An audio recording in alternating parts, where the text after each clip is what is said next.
ಗೋಕಾಕ್ನಲ್ಲಿ ಲಿಂಗಾಯತರು ಎಷ್ಟು ಮತದಾರರು, ಗೋಕಾಕ್ನಲ್ಲಿ ಎಷ್ಟು ಜನ ವೀರಶೈವರು, ಗೋಕಾಕ್ನಲ್ಲಿ ಕುರುಬರು ಎಷ್ಟು, ಇಲ್ಲಿ ಬ್ರಾಹ್ಮಣರು ಎಷ್ಟು, ಇಲ್ಲಿ ಒಕ್ಕಲಿಗರೆಷ್ಟು, ಎಲ್ಲ ಡೀಟೇಲ್ ಬರೀತಾರೆ. ಕೊನೆಗೆ ಒಂದೇ ಒಂದು ಸಾಲು ಸೇರಿಸ್ತಾರೆ, ಮುಸಲ್ಮಾನರು ಎಷ್ಟು. ಅಂದ್ರೆ ನಿಮ್ಮ ಅರ್ಥ ಏನು? ಮುಸಲ್ಮಾನರಲ್ಲಿ ಜಾತಿ ಇಲ್ಲ ಅಂತನಾ?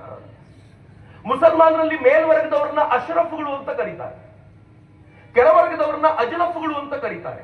ಅವರಿಗಿಂತ ಕೆಳವರ್ಗದಲ್ಲಿ ಯಾರು ಇರ್ತಾರಲ್ಲ, ತುಂಬಾ ಹಿಂದುಳಿದವರು, ಅವರನ್ನು ಅಜ್ಲಾಲ್ಗಳು ಅಂತ ಕರೀತಾರೆ.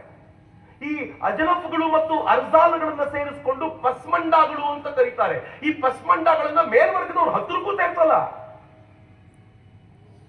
ಮಿತ್ರ, ಮುಸಲ್ಮಾನರಲ್ಲಿ ಶಿಯಾಗಳಿದ್ದಾರೆ, ಸುನ್ನಿಗಳಿದ್ದಾರೆ, ಸೂಫಿಗಳಿದ್ದಾರೆ, ಅಹಮದಿಯಾಗಳಿದ್ದಾರೆ, ಸುನ್ನಿಗಳಲ್ಲಿ ಬರೇಲ್ವಿಗಳಿದ್ದಾರೆ, ದೇವಬಂದಿಗಳಿದ್ದಾರೆ, ಸಲಫಿಗಳಿದ್ದಾರೆ. ಯಾಕೆ ಅವ್ರನ್ನ ಸೆಪರೇಟ್ ಮಾಡಲಿಲ್ಲ? ಯಾಕೆ ಹಿಂದೂಗಳನ್ನು ಮಾತ್ರ?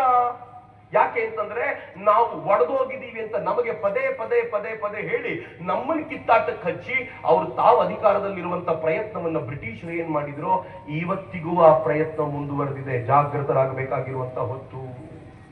ಮಿತ್ರೆ, ನೀನ್ ಯಾರು ಅಂತ ಕೇಳಿದ್ರೆ ಅದಕ್ಕೆ ಹೇಳಿದ್ದು ಸಂಘ.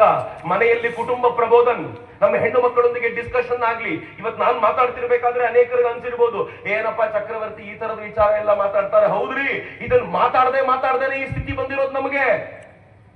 ಮನೆಯಲ್ಲಿ ರಾತ್ರಿ ಊಟಕ್ಕೆ ಜೊತೆಲಿ ಕೂತ್ಕೊಳ್ಳಿ, ಹೆಣ್ಣು ಮಗಳಿರ್ಲಿ ಗಂಡು ಮಗ ಇರ್ಲಿ, ಕೂರಿಸ್ಕೊಂಡು ಹೇಳಿ ಯಾವ ಧರ್ಮಕ್ಕೆ ಸೇರಿದೀವಿ ಗೊತ್ತಾ ನಾವು? ಜಗತ್ತಿನ ಅತ್ಯಂತ ಪ್ರಾಚೀನವಾದ ಅತ್ಯಂತ ಶ್ರೇಷ್ಠವಾದ ಧರ್ಮ. ಡಿಸ್ಕಷನ್ ನಡೀಲಿ ಅವನ ಜೊತೆ.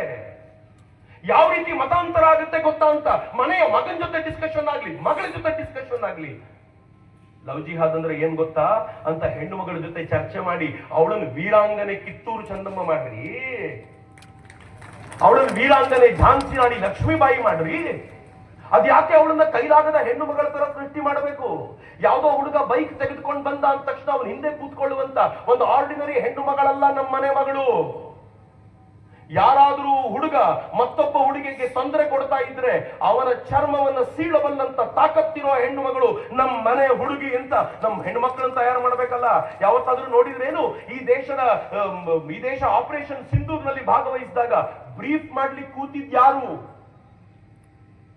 ಸೋಫಿಯಾ ಕುರೇಶಿ, ವ್ಯೋಮಿಕಾ ಸಿಂಗ್, ಇಬ್ಬರು ಹೆಣ್ಣು ಮಕ್ಕಳು ಬ್ರೀಫ್ ಮಾಡ್ತಾ ಇದ್ರು. ಯಾವ ಪಾಕಿಸ್ತಾನ ಹೆಣ್ಣು ಮಕ್ಕಳನ್ನ ಒಳಗೆ ಕೂರಿಸಿ ಆಚೆ ಬರಬಾರ್ದು ಅಂತ ಹೇಳ್ತಿತ್ತೋ ಆ ಪಾಕಿಸ್ತಾನವನ್ನ ಬಡಿತಾ ಇರೋ ವಿಚಾರವನ್ನ ಇಬ್ರು ಹೆಣ್ಣು ಮಕ್ಕಳ ಮೂಲಕ ಭಾರತ ಹೇಳಿಸ್ತಲ್ಲ. ಪಾಕಿಸ್ತಾನಕ್ಕೆ ಇಷ್ಟೇ ಸಾಕು, ಇನ್ನೇನೂ ಬೇಕಾಗಿಲ್ಲ. ನಮ್ಮ ಹೆಣ್ಮಕ್ಳು ವ್ಯೋಮಿಕಾ ಸಿಂಗ್ ಆಗ್ಬೇಕು, ನಮ್ಮ ಹೆಣ್ಮಕ್ಳು ಸೋಫಿಯಾ ಕುರೇಶಿ ಆಗ್ಬೇಕು. ಅಂತ ಹೆಣ್ಣು ಮಕ್ಕಳ ನಿರ್ಮಾಣ ನಮ್ಮ ಮನೆಯಿಂದ ಆಗ್ಬೇಕಾಗಿದೆ ಅಂತ. ಅದಕ್ಕೆ ಕುಟುಂಬ ಪ್ರಬೋಧನ ಒಂದೇ ದಾರಿ. ಮನೆಯಲ್ಲಿ ಚರ್ಚೆ ನಡೀಲಿ.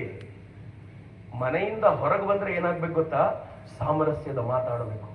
ನಾನು ಯಾವ ಜಾತಿಗೆ ಸೇರಿದವನು ಅಂತ ಯಾರಾದ್ರೂ ಕೇಳಿದ್ರೆ, ನಂಗೆ ತುಂಬಾ ಜನ ಕೇಳ್ತಾರೆ ನಿಮ್ ಜಾತಿ ಯಾವುದು ಅಂತ. ನಂಗೆ ಬಹಳ ಸಂತೋಷ ಏನ್ ಗೊತ್ತಾ, ನಾನು 2001ರಲ್ಲಿ ರಾಜೀವ್ ದೀಕ್ಷಿತರ ಜೊತೆಗೆ ಸೇರಿ ಸಾಮಾಜಿಕ ಚಟುವಟಿಕೆಗೆ ಬಂದೆ. ಇವತ್ತು 2026, 25 ವರ್ಷಗಳ ಸಾಮಾಜಿಕ ಚಟುವಟಿಕೆ.